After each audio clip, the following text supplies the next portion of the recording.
अस्सलामुअलैकुम दोस्तों भाइयों, कैसे हैं आप? उम्मीद है कि ठीक होंगे। मैं डॉक्टर साकी यूनान से और आप देख रहे हैं मेरा YouTube channel world visa TV. आज एक दुख भरी दास्तान। आज क्योंकि मैं टूट गया, मेरा मुल्क टूट गया, हमें तोड़ दिया गया, अवाम को तोड़ दिया गया, शराज़ा बिखर गया। 16 दिसंबर पाकिस्तान को 2 दफ़ा तोड़ा है। एक दफ़ा तो चोट जो आई है वो सबको मालूम है, सबको दर्द भी होता है, सबको पता भी चलता है। लेकिन दूसरी चोट उससे भी बड़ी है, जो कभी हमने ना पढ़ी इतनी तफसील से, ना हमें बताया गया, ना हमारे साथ उस तरह का समझाया गया। 16 दिसंबर पाकिस्तान टूट चुका है, टूट गया था। 1971 को हमने हथियार डाल दिए थे भारतीय अफवाज के सामने।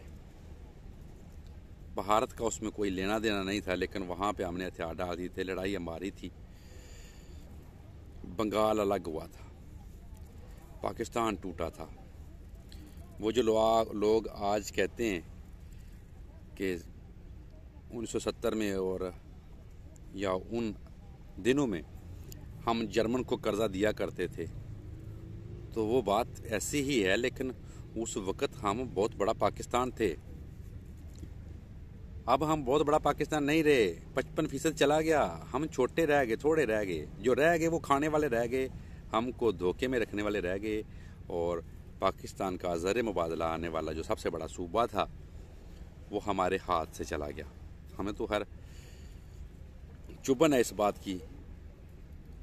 हमें और लिखाया गया है, और पढ़ाया गया है, और समझाया गया है। हम सारी ज़िंदगी जो सुनते रहे पहले, वो यही था कि बंगाली गद्दार हैं, ये ऐसे हैं, ऐसे हैं। हुआ कुछ इस तरह है कि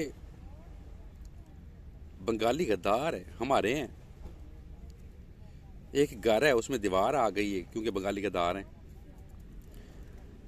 अपनी अपनी सीट की खातिर हमें इस्तेमाल किया गया है, अवाम को इस्तेमाल किया गया है। जब जब भी जिसका जहाँ पे कुर्सी की लालच ने हमें तोड़ के रख दिया है।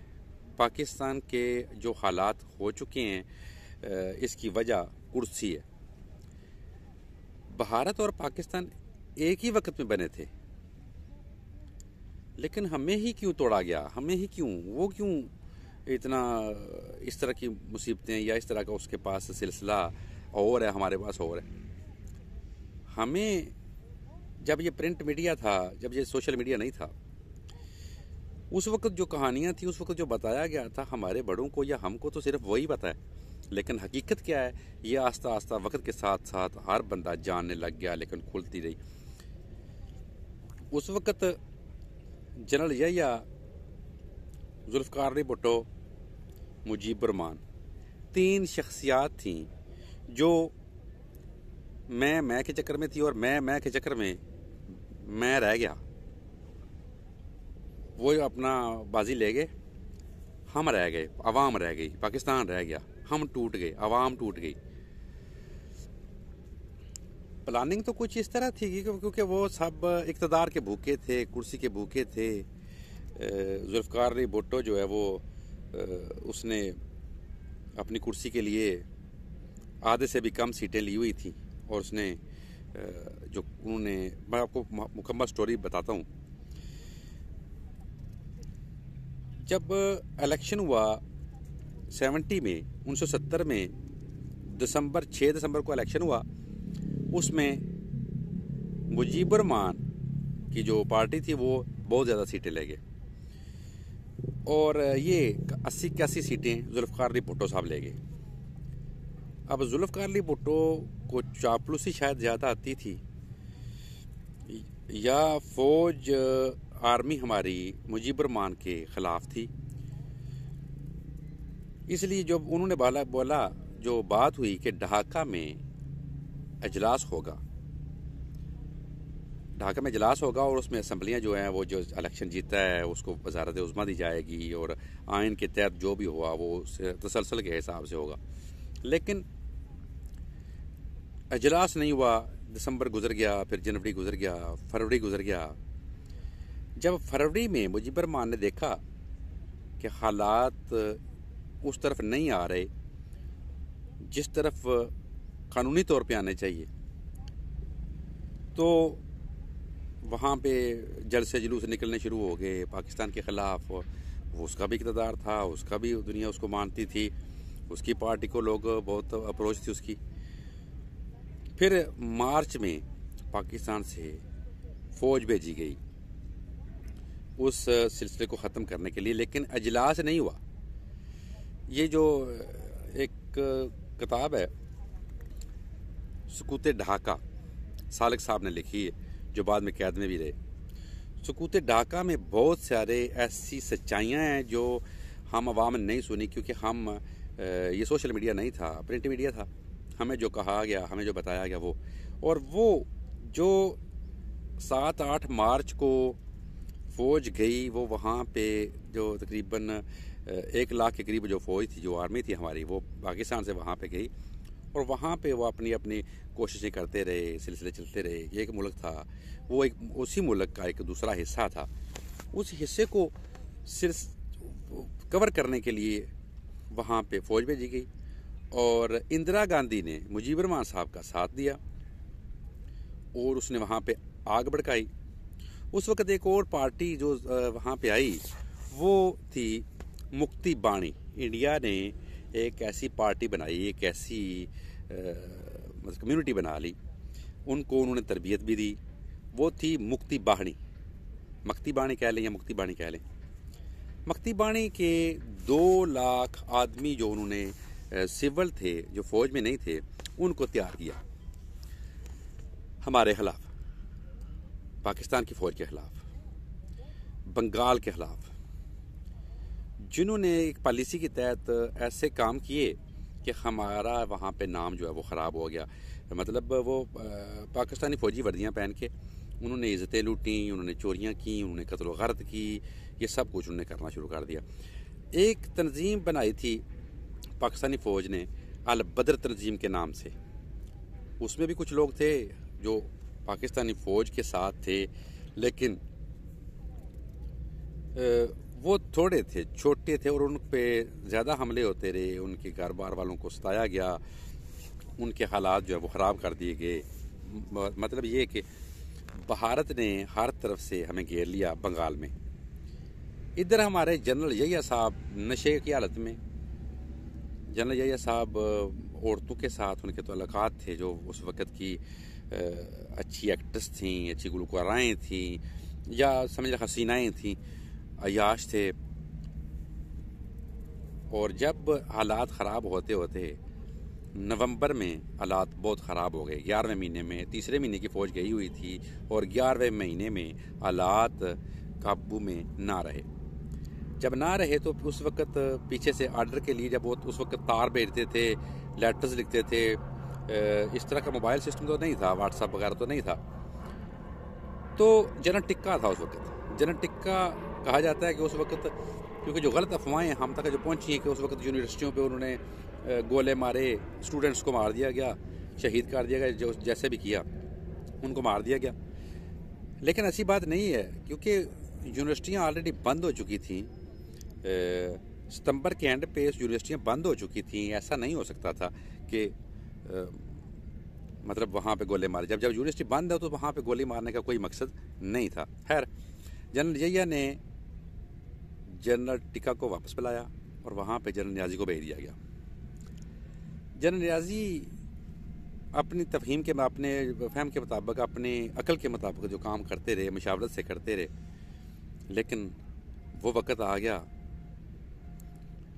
जब जनरल यहिया को उसने बार बार तार भेजी कि हालात इस तरह हो गए हैं, हालात इस तरह हो गए हैं। इधर जनरल यहिया 24 घंटे जंग, वहाँ पे जंग जारी है और यहाँ से कोई जवाब नहीं जा रहा पाकिस्तान से।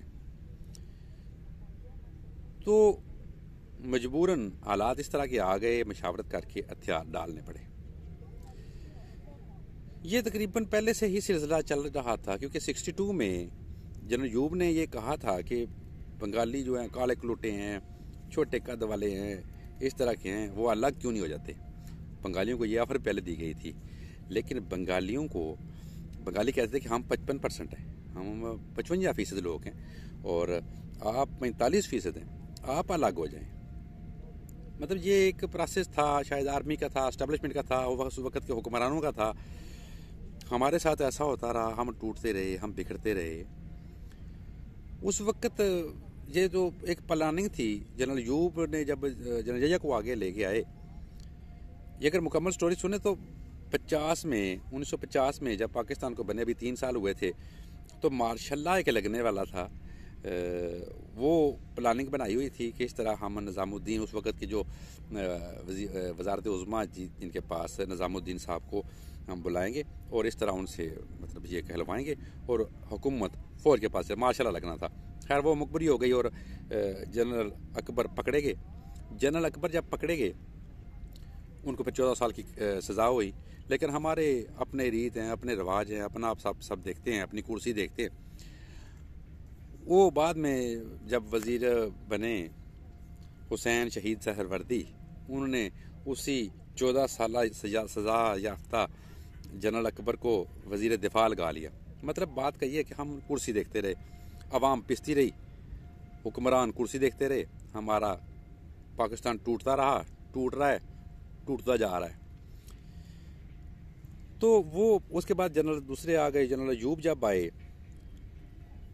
54 में, उन्होंने आके जब इलेक्शन की बात हुई, आइन नहीं था, हम चल रहे थे उस वक़्त 35 के आइन के मुताबिक, जो इंग्लैंड का कानून था, जो यहाँ पे गोरा फरंगी, उसके कानून के मुताबिक हम चल रहे थे। भारत ने जैसे ही भारत बना, उन्होंने अपना एक कानून तश्कील दे लिया था, लेकिन हम ना दे सके, क्योंकि हम कुर्सी के चक्कर में, लड़ाइयों के चक्कर में पड़ गए।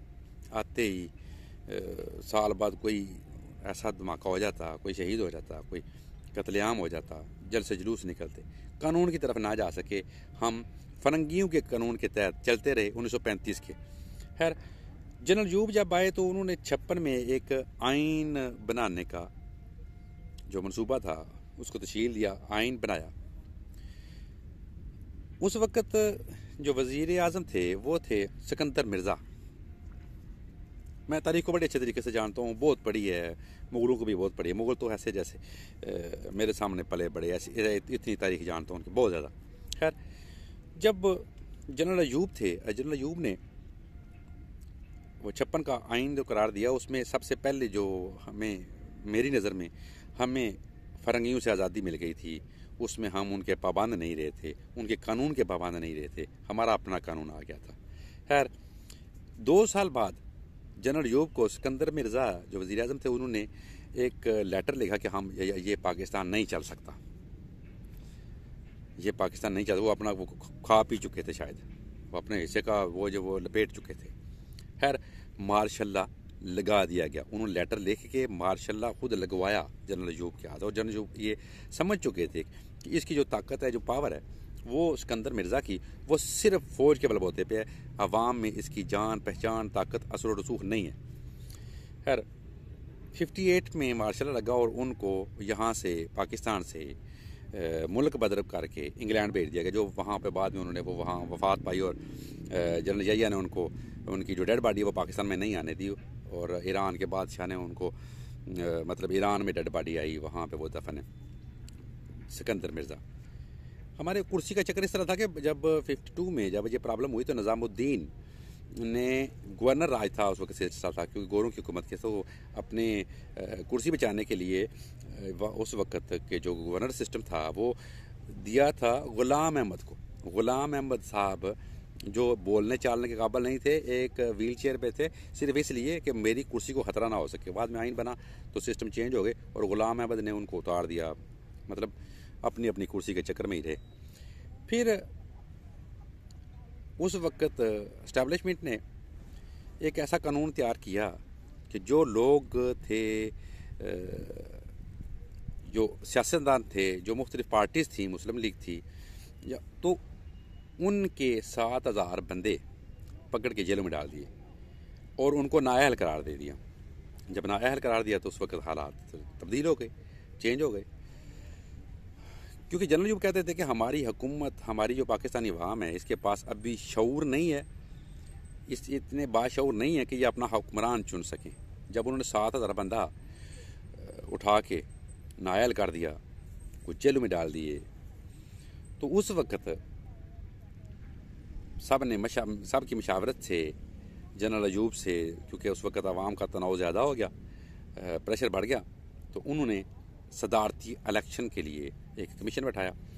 क्योंकि नाअहल हो चुके थे ज़्यादा बड़ी बड़ी तगड़ी पार्टियाँ जो थी, जो वो बड़े बड़े अच्छे सियासतदान जो थे, उनको नाअहल कर दिया गया था, जिनसे डर था जनरल अयूब को, सदर अयूब को।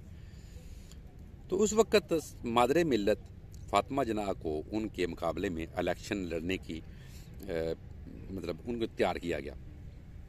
जब उनको तैयार किया गया, वो इलेक्शन लड़ने के सामने आए, तो जनरल अयूब ने मादरे मिल्लत को, क्योंकि प्रिंट मीडिया था और उसकी हुकूमत थी, तो उसको पाकिस्तान का गद्दार करार दिया, भारतीय जासूस करार दिया। और इतना कुछ हुआ जो बताने के काबिल नहीं है। बाद में जब वो फौत हुई हैं, तो उनको जिस बीबी ने नहलाया था, उनका नाम भी सईदा फातिमा था। वो बताती हैं कि उनके यहाँ कुछ निशान थे, मतलब उनको वो फौत नहीं हुई थी, उनको मार दिया गया था। लेकिन ये तकरीबन 15-20 साल बाद ये बातें सारी बाहर मंजर आम में आई।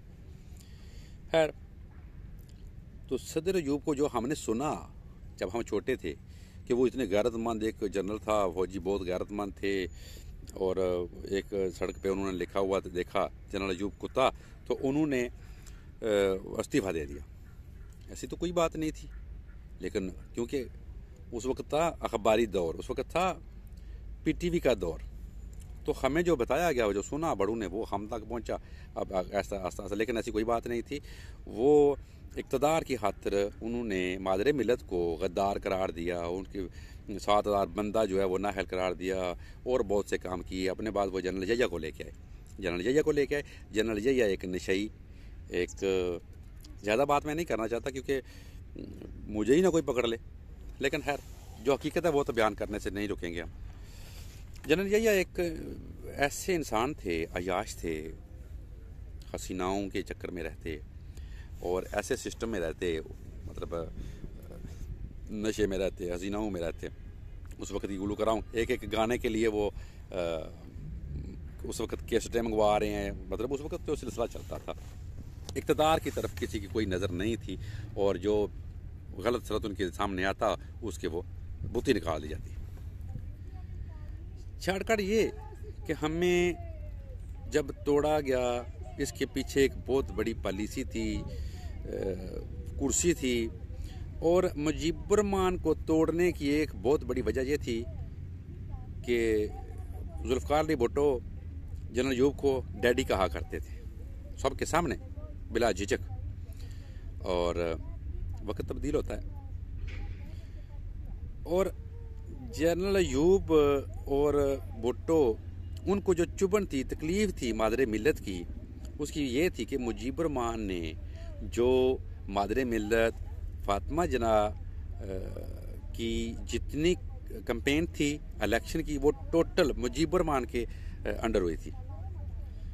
खैर, वो सदर थे, सदर रहे, सदर उन्होंने जो भी किया, जैसे भी किया, उन्होंने वो इलेक्शन जो है वो अपने नाम कर लिया। हम रह गए, पाकिस्तान टूट गया, पाकिस्तान की बुती निकल गई है, हमारा लक टूट गया। हम पाकिस्तान मांगते हैं, मैं मांगता हूँ, मुझे वो चाहिए, हमको चाहिए, हमें ज़रूरत है उसकी। उस वक्त अगर उस वक्त लोग अभी भी कहते हैं कि 70 की दहाई में जर्मन को हम कर्जा देते थे, हमसे फलां कंट्री वो कर्जा लेती थी, हम पे कोई कर्जा नहीं था, तो उस वक्त हमारे पास ज़र मुबादला बहुत ज़्यादा था। हमारा 55% टूट गया, हमसे चले गए, हम कहीं के ना रहे। हम जब दो भाई आपस में एक सेन में जब दीवार खड़ी हो जाए तो वो सेन छोटा रह जाता है। यहाँ पे बच्चे क्रिकेट खेलते हों तो वो उस सेन में अब खेल नहीं सकते। अगर खेलेंगे भी तो लूडो ही खेल सकेंगे, बड़ी गेमें नहीं खेल सकेंगे।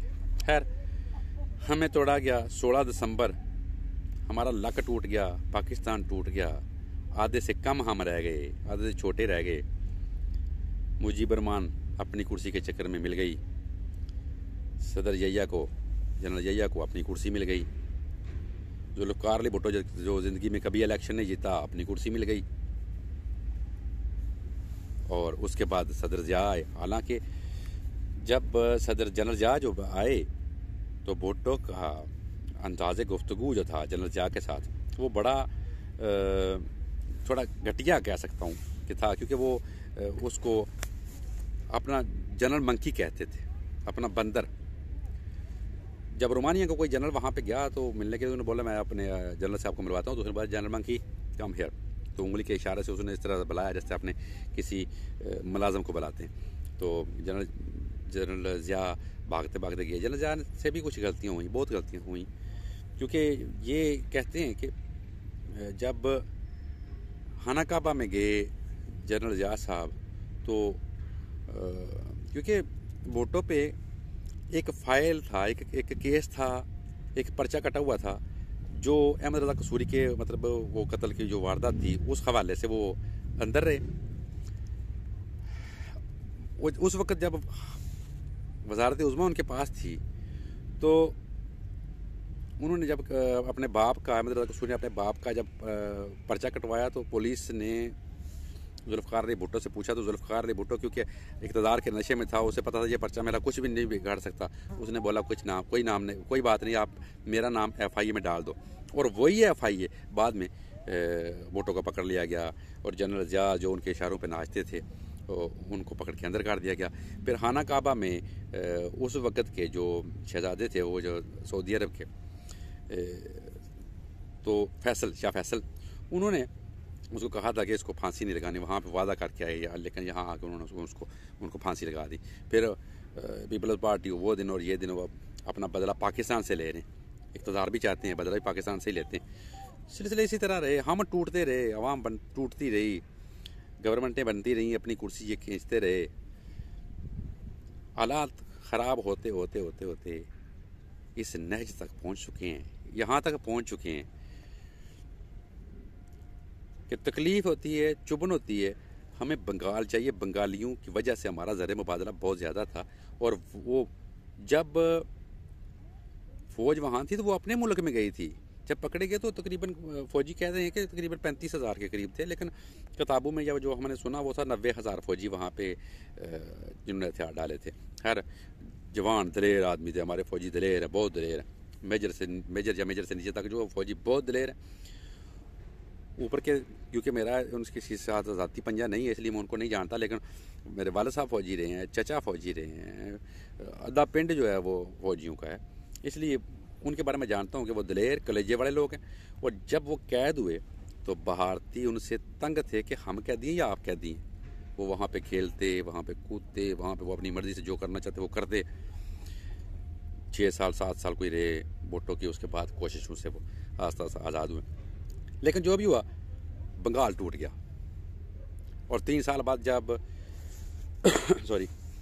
3 साल बाद जब मुजीबर रहमान 1974 में लाहौर में आए और भुट्टो और मुजीबर रहमान और भुट्टो दोस्ताना माहौल में एक दूसरे को जफियाँ डाल के घूमते रहे, गप्पे लगाते रहे, इधर जा रहे हैं उधर जा रहे हैं, जैसे उनमें कोई इख्तलाफ था ही नहीं। आज भी बंगाल में जो पाकिस्तान का नाम लेता है उसको जमात इस्लामी के लोग हैं ज़्यादा वहाँ पे, जो पाकिस्तान का नाम लेते थे, उनकी नस्लों को अभी भी मसाइल बन रहे हैं, अभी भी फांसियाँ दी जा रही हैं, अभी भी मुश्किलात का सामना है। जो भी हुआ, जैसा भी हुआ, उनको जिस तरह कायद-ए-आज़म ने पाकिस्तान बनाया था, उनके मुजीबर रहमान उनको हीरो लगता है कायद-ए-आज़म की तरह, जिसने बंगाल बनाया। हम टूट गए, मुजीबर रहमान खुश हो गया, जुल्फ़िकार अली भुट्टो खुश हो गया, जनरल यहिया खुश हो गया, जब कुर्सियाँ वाले थे सब खुश, सब की मौजें लग गई। हम टूट गए, हम बिखर गए, हमारा खमियाजा बिखर गया, हमारा सैन टूट गया, वेड़ा खिलर गया, दीवार आ गई वेड़े में। इंदिरा गांधी ने जो चाल चली कामयाब हो गई। इंदिरा गांधी क्योंकि पहली जो रियासत जिसने बांग्लादेश को माना था वो इंदिरा गांधी थी, वो भारत थी। भारत ने सबसे पहले उनको माना था और हम कुछ ना कर सके। आम आवाम कुछ नहीं कर सकती ना, हम तो रोने पिटने के अलावा क्या कर सकते हैं या क्या करेंगे? हम कुछ भी नहीं कर सकेंगे। हम आज दुख का दिन है, आ गए हैं, बाहर आ गए हैं, बस एक दुखी सिस्टम है, सोच सोच के बस निज़ाम ही ख़राब हो रहा है। मतलब उसके बाद ये 16 दिसंबर जो 2014 को जो वाक़या हुआ, तो इसमें भी शायद कौन सी कुर्सी थी, कौन सा सिस्टम था जो इतने बच्चों को शहीद कर दिया गया। जो दिल, हर बंदे का दिल जो खून के आंसू होता है। मैं तो 71 की बात की है, क्योंकि जो 2014 वाली बात है वो हर बंदे को मालूम है तफसील से। 71 वाली ना हमें पढ़ाई गई, ना हमें बताई गई, ना हमें समझाया गया, ना किसी किताब में उसका जिक्र आता है। मशरकी बंगाल और मगरबी बंगाल की 2-4 बातें पढ़ा के बस ख़त्म। जैसे वो हमारा हिस्सा नहीं थे, जैसे वो हमसे कभी मिले नहीं थे, जैसे वो कुछ तीसरा देश ही थे।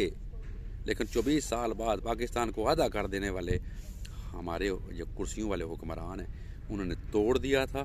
और ये हम मांगते रहेंगे। आवाम तो जिसको सच का पता चलता जाएगा वो तो मांगेगा, उनको भी पता नहीं है। बंगाली भी मिलते हैं तो वो भी कहते हैं कि उस वक्त तो पाकिस्तानी फ़ौजियों ने इज़्ज़तें लूटी, कत्ल किए, ये किया वो। हालांकि वो तो मख्ती बानी के लोग थे, उनकी तैयार करदा तंजीम के लोग थे, जो फ़ौजी वर्दियाँ पहन के ये सब रात के अंधेरे में करते थे, पाकिस्तानी फ़ौज का नाम बदनाम करते थे। पाकिस्तानी फ़ौजी गिरा हुआ नहीं है, पाकिस्तानी फ़ौजी एक जवान है और हम उसके साथ हैं, उसका साथ देते हैं, देंगे।